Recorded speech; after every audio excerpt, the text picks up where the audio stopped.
আমরা যখনই ক্লায়েন্টের কাছে গিয়ে দেখি ক্লায়েন্টের হেয়ার অনেকটা বড়, সত্যি বলতে ভীষণ টেনশনে পড়ে যায়। কি ঠিক বললাম কি না? একদমই তাই। মেকআপ আর্টিস্টরা মেকআপ তো করে ফেলি, বাট হেয়ার নিয়ে ভীষণ টেনশনে থাকি।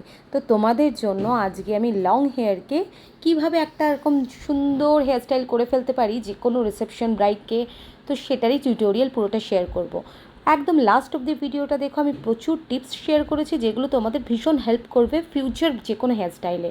শুধু লং হেয়ার নয়, শর্ট হেয়ার যে কোনো হেয়ারস্টাইলে ইজিলি হেয়ারটা কী করে করতে পারো, বা এরকম নিট কী করে লুক দিতে পারো, একদম পরিপাটিভাবে যেরকম লুকটা লাগছে সেই লুকটা দেওয়ার জন্য কিছু টিপস আমি শেয়ার করব। আর টোটালি কী কী ইউজ করছি আমি এই হেয়ারস্টাইলটা করার জন্য সেটা তো তোমরা ওয়ান বাই ওয়ান দেখতেই পারবে। আর সবার ফার্স্টে বলে দিই, যদি তোমরা আমার চ্যানেলে নতুন হও, আমার শ্যামলিজ মেকআপস অ্যান্ড মেকওভারে যদি নতুন হও, প্লিজ লাইক, কমেন্ট এবং শেয়ার করতে কিন্তু ভুলো না। এরকম প্রচুর হেয়ারস্টাইল, প্রচুর মেকআপের ভিডিও এবং ধীরে ধীরে আমি কিছু স্কিন ওরিয়েন্টেড ভিডিওসও তোমাদের জন্য আপলোড করব। তো আশা করি তোমাদের খুব হেল্পফুল হবে। তো সবার ফার্স্টে দেখো, আমি হেয়ারটাকে প্রিপারেশন করে নিয়েছি। কিভাবে হেয়ার প্রিপারেশন করি সেটারও ভিডিও কিন্তু আমার চ্যানেলে রয়েছে, তোমরা কি দেখতে পারো। তো সবার ফার্স্টে আমি ইয়ার টু ইয়ারকে পার্টিং করে নিচ্ছি। লং হেয়ার সবসময় ডিট্যাঙ্গেল করাটা ভীষণ ইম্পর্টেন্ট, ভীষণ। যত ভালো মতো হেয়ারটা ডিট্যাঙ্গেল করা হবে তত আমরা ভালোভাবে হেয়ার স্টাইলিং করতে পারবো। তো ফার্স্টে দেখছো আমি ইয়ার টু ইয়ার পার্টিং করে নিয়ে দুটো সেকশন ক্লিপ দিয়ে আটকে নিয়েছি। এবার আমি মিডলে একটা সি সেকশন করে একটা লেয়ারকে আমি টপ নট করে ফেলেছি।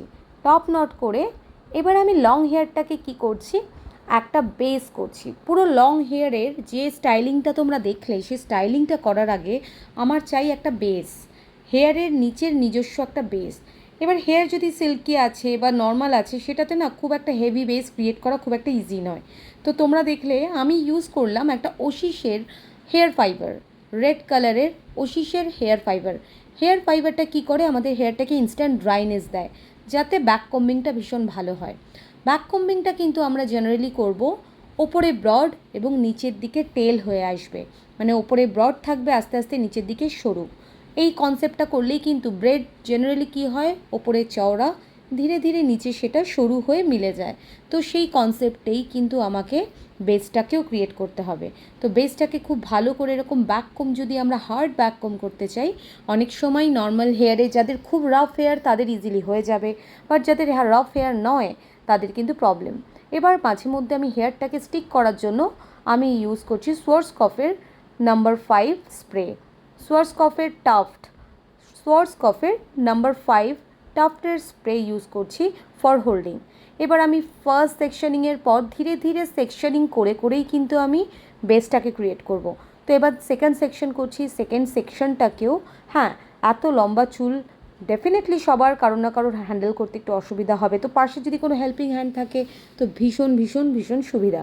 তো তোমরা আবার যে কোনো হেয়ার স্টাইলিংয়ে এই ওশিসের পাউডারটা, ওশিসের এটা একটা হেয়ার ফাইবার পাউডার, এটা ইউজ করে তোমরা যে কোনো ব্যাককম, যে কোনো পাফ ক্রিয়েট করতে তোমরা ইজিলি, ধরো টং করছো, তো টং করতেও কিন্তু যদি হেয়ারটা ড্রাই নয়, সিল্কি হেয়ার, টং থাকবে না, তোমরা এই পাউডারটা স্প্রে করে কিন্তু বা স্প্রেড করে কিন্তু ইজিলি টংটাকে লং লাস্ট করতে পারো। এটা কিন্তু তোমাদের জন্য একটা টিপস শেয়ার করা রইল, এটা একবার অ্যাপ্লাই করে ডেফিনেটলি দেখো টং কতক্ষণ স্টে করে। এবার আমি ব্যাককম করছি এবং তার সঙ্গে সঙ্গে কিন্তু আমি নাম্বার 5 হেয়ার স্প্রেটাও ইউজ করছি। কেন, আমি নাম্বার 5 হেয়ার স্প্রেটা দিয়ে চুলটোকে, এই যে লেয়ারিং যে করছি, লেয়ারগুলোকে একসাথে স্টাক করছি, কারণ আমি একটা হেয়ারের বেস বানাবো, যে বেসটার ওপরেই কিন্তু আমি টোটাল হেয়ার স্টাইলিংটা করব। পেছনের হেয়ার স্টাইলিংটা করতে আমার কিন্তু খুব একটা সময় লাগবে না, যেটা বেস সেটাকে আমাকে খুব স্ট্রংলি করতে হবে, যাতে সেই বেসটা বেশি মুভেবল না হয়, মানে খুব হার্ড যদি না হয়, তারপরে যে স্টাইলিংটা আমি করব লাস্টে, সেই স্টাইলিংটাও কিন্তু অতটা নিট দেখতে লাগবে না।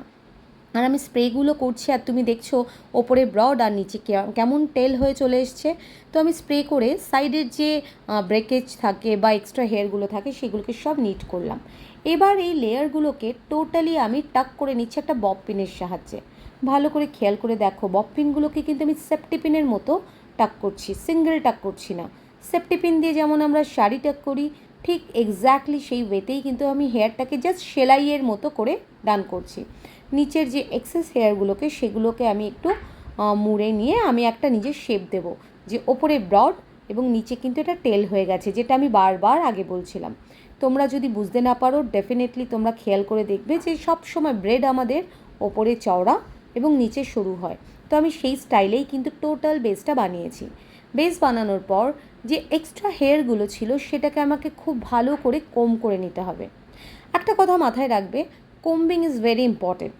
আর কোম সবসময় যদি আমরা ট্যাঙ্গেল ফ্রি কোম করতে চাই, এটা কিন্তু ভীষণ ডিফিকাল্ট হয়, সবার হেয়ারে কিন্তু ট্যাঙ্গেল ফ্রি করাটা এত ইজি নয়। তো আমি কি ইউজ করলাম, ওশিসের শাইন স্প্রে।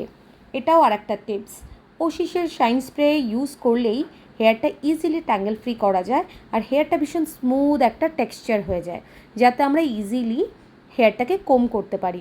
কারণ neatness is very important for any kind of hair style, isn't it? তো তোমাদের মাথায় রাখতে হবে এই যে আমরা হেয়ার স্টাইলিং করার পর যে একদম নিট একটা এফেক্ট থাকে, তার জন্য কিন্তু স্প্রে ভীষণভাবে ম্যাটার করে। তোমরা যারা ভাবো হেয়ার স্প্রে ছাড়াই হেয়ার স্টাইল হয়ে যায়, একদমই না, এটা টোটালি একটা রং কনসেপ্ট।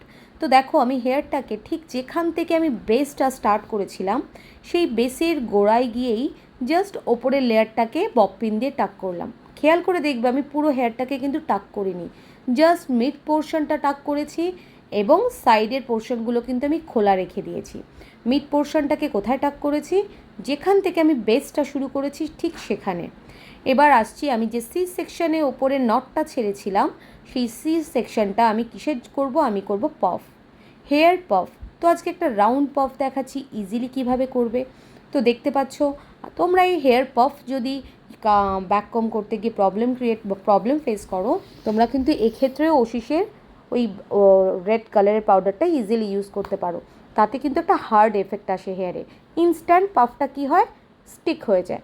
তো আমি জাস্ট পাফগুলোকে ভালো মতো কী করছি, ক্রিয়েট করার জন্য ব্যাক কম্বিং করছি layering wise. First layer, second layer, আমি থার্ড আর ফোর্থ লেয়ারে পুরোটা ডান করব। তো টোটালটা কিন্তু আমি সি সেকশনেই করছি, বি কেয়ারফুল। আর সি সেকশনে করার পর সেকশনিং শুড বি ভেরি প্রপার, কারণ সেকশনিং যত প্রপার না হবে তোমার হেয়ারের লুকটাও কিন্তু ততটা প্রপার কখনোই আসবে না। এটা কিন্তু বি কেয়ারফুল, প্রত্যেকটা হেয়ার স্টাইলিংয়ে তুমি যতটুকুই কাজ করো নিটলি করতে হবে, সেটা সেকশনিং হোক, ব্যাক কম্বিং হোক। You have to take knowledge about the hair process, all the process, okay? কারণ এই প্রসেসটাই কিন্তু আমাদেরকে একটা নিট কাজ করতে সাহায্য করে। তো দেখছো আমি হেয়ারে পুরো স্প্রে করে নিচ্ছি ওশিসের। কেন ওশিস স্প্রে তাহলে কিসের জন্য লাগে? ওশিস স্প্রে লাগে আমাদের নিটনেস আনার জন্য, ফ্রিজিনেসটাকে কন্ট্রোল করে ওশিস। আমাদের হেয়ারে যে ফ্রিজিনেসটা দেখছো, হেয়ার লং হলেও আমি যখন কোম করছি দেখেছো একটা শাইনিং এফেক্ট রয়েছে, খেয়াল করে দেখবে। তো আমি খুব ভালো করে দেখো, যত ফ্রিজিনেস থাকে হেয়ারের ওশিসটা স্প্রে করলেই কিন্তু টোটাল ফ্রিজিনেস গন হয়ে যায়। তো তোমরাও নিজেদের হেয়ার স্টাইলিংয়ে এই প্রোডাক্টগুলো ডেফিনেটলি ইউজ করো, কারণ এই প্রোডাক্টগুলো হয়তো মেবি ইউজ না করার জন্যও তোমাদের পারফেকশন আসছে না। এবার আমি হেয়ারটাকে কতটা বড় করতে চাই বা ছোট করতে চাই সেটা ডিপেন্ড করবে আমার উপর। ওশিসের হেয়ার স্প্রের সাথে আমি টাফটের হেয়ার স্প্রে লাগিয়ে কি করলাম, একটা ওয়্যাক্স স্প্রে ক্রিয়েট করলাম। ওয়্যাক্স স্প্রে আমাদের কি কাজে লাগে? ওয়্যাক্স স্প্রে হেয়ারটাকে সেট করতে কাজে লাগে এবং ফ্রিজিনেস কন্ট্রোল করে। তো আমি ঠিক পফটাকেও কোথায় এনে টাক করছি, সেম প্লেসে যেখানে আমি আমার পেছনের হেয়ারের যে স্টার্টটা করেছিলাম, মানে যেখান থেকে আমি বেস ক্রিয়েট করেছিলাম সেই বেসে গিয়েই কিন্তু আমি আবার সেম পফটাকেও টাক করলাম। আগের যে বেসটার ওপরেই আমি টাক করেছিলাম হেয়ারটা, সেই হেয়ারে যে পিনগুলো ছিল ঠিক এক্স্যাক্টলি সেই পিনের ওপরেই কিন্তু আমি আমার পফটাকেও টাক করে নিলাম। ফ্রন্টে চলে আসি এবার, ব্যাক পোর্শন ওটুকু ডান করে আমি ফ্রন্ট পোর্শনটা করব। দেখছো এত লং হেয়ারে এতটা লং হেয়ারে কিন্তু আমাদের যদি ঠিকঠাক স্প্রে ইউজ না করি ট্যাঙ্গেল ফ্রি করাটা কিন্তু ডিফিকাল্ট। তো আমি বারবার ওশিসটাকে স্প্রে করছি যাতে হেয়ারটা ইজিলি আমার হাতে ম্যানেজ করতে পারি, মানে জাস্ট মেক ইট ম্যানেজেবল। হেয়ারটাকে ম্যানেজেবল করার জন্য কিন্তু আমি সবসময় ওশিসের স্প্রে ইউজ করছি। এবার দেখছো ফ্রন্টের কিছুটা সেকশন আমি টাক করে নিয়েছি সেকশন ক্লিপ দিয়ে। এবার করব একটা ফোল্ডিং স্টাইলে হেয়ার। তো ফার্স্টের একদম মিডিলের হেয়ারটাকে বক্স পোর্শনে নিয়ে আমি কি টেকনিকে দেখছো, ফিঙ্গারটাকে ক্রস টেকনিকে ধরে কিভাবে ধীরে ধীরে ধীরে ধীরে এই হেয়ার স্টাইলটা করছি, ভালো করে খেয়াল করবে। জাস্ট পুট করার পর একটা আমি ইউ পিন দিয়ে হেয়ারটাকে কর্নারে হোল্ড করে রেখে পুলিংগুলো করছি। কারণ পুলিং করার আগেই যদি তুমি বব পিন আটকে দাও তাহলে কিন্তু পুলিং নিট হবে না।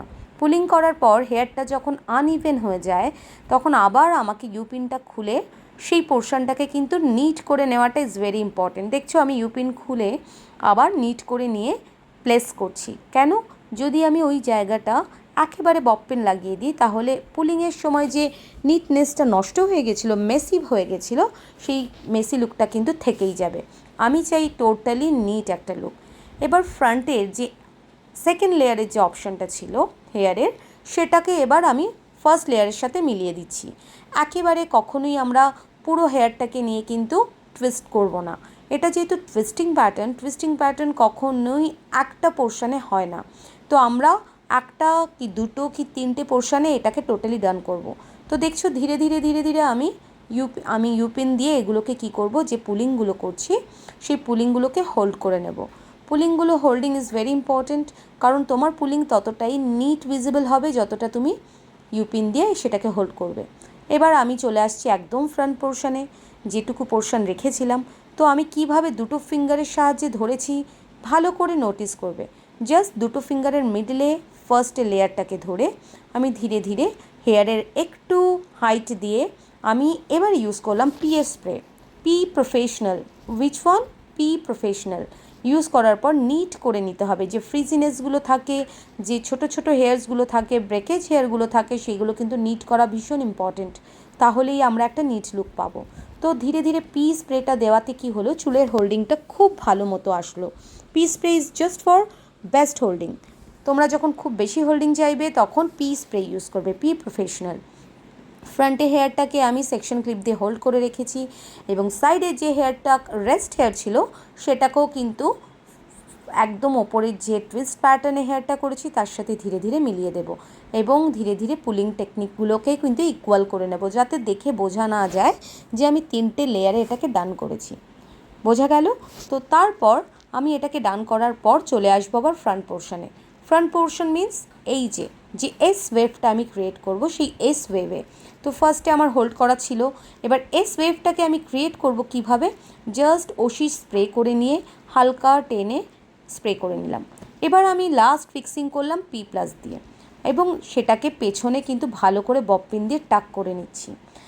এবার সাইড পোর্শনে জাস্ট আমি দেখছো একদম একটা স্ল্যান্টিং ওয়েতে আমি জাস্ট হেয়ারে ব্যাককম করছি। স্ল্যান্টিং ওয়েতে, বি কেয়ারফুল, আমি কিন্তু স্ল্যান্টিং ওয়েতে করছি, মানে এটা একদম সোজাভাবে কিন্তু আমরা সেকশনিংটা নেব না, একটু ব্যাকা পোর্শনে নেব, একটু তেরছা, যাতে আমার যে মানে ওয়েভটা আসে সেটা যেন পেছন দিকে আসে।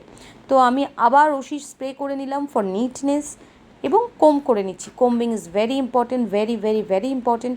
এবার ইউপিন দিয়ে পেছনে আগে টাক করে নিচ্ছি। কেন? ফার্স্টেই বলেছি ইউপিন টাক করলে আমরা পুলিংটা ভালো করে করতে পারবো। হেয়ার যদি টাইট হয়ে যায়, আমরা যদি বব পিন দিয়ে হেয়ারটাকে টাক করে নিই তাহলে কিন্তু আমরা আর ইজিলি পুলিংটা করতে পারবো না। তো এটা আমাদের মাথায় রাখতে হবে, যতক্ষণ না পুলিং ডান হচ্ছে, পুলিং ড্রাই হচ্ছে, ততক্ষণ কিন্তু আমরা হেয়ারটাকে বব পিন দিয়ে টাক করব না। আমরা কি করব?